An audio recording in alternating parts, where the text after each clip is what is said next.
President of B2C Fitness, and in this video we're going to do our static stretching techniques for the posterior head of our adductor magnus as well as our inferior capsule. Now, these techniques are not for everybody. This is going to be a very specific set of individuals who actually need these techniques within their routine. For those of you guys using the overhead squat assessment, this is going to be individuals who go into that squat and their knees actually bow outward. Alright, so not inward, but outward.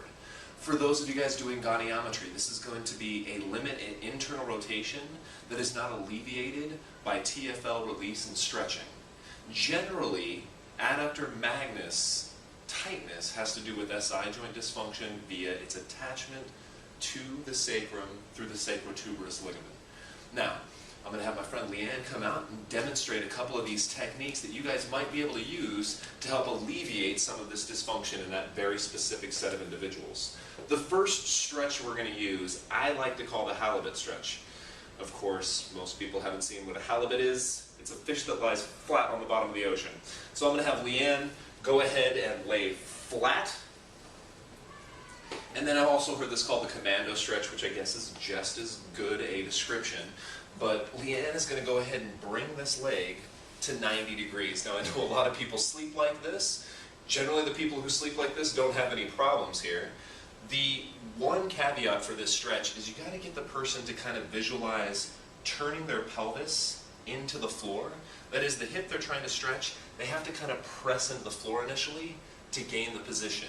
Once they've gained the position, their knee is out far enough, they're as flat as they can be, they can relax everything and just try to get the best stretch they can. Now, like I said, this is both a posterior head of the adductor magnus as well as an inferior capsule stretch. Of the two stretches I'm going to show you in this video, this probably has a larger effect on the inferior capsule. How does that feel, Leanne? Feels good. Good. So she's going to hold this using our standard static stretching protocol, 30 seconds to 2 minutes, ideally until we feel a release. If she needs it on both sides, she'd do it on both sides. But we're going to go ahead and go to the other stretching technique, which I know some of you guys have seen for the adductor magnus, but probably could use a little bit more involved description. So Leanne is going to grab a step that is about knee height.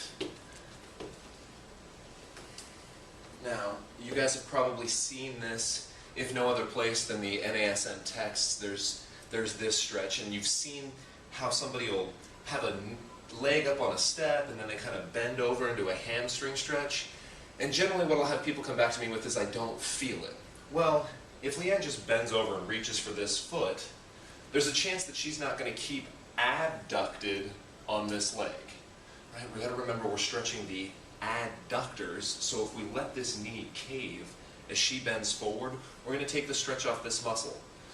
So you have to make sure somebody keeps this leg abducted, keeps that knee over their foot. You can use your other arm to kind of brace this leg out and then go ahead and reach down. Alright, so remember that those fibers of the adductor magnus actually extend the hip as well as adduct the hip.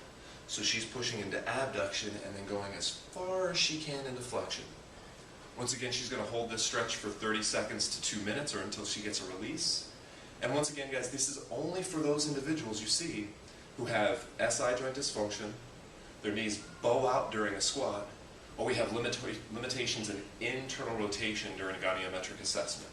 Thanks again, guys, for watching this video. I hope you appreciate these two techniques, and I hope it gets you better results with your clients.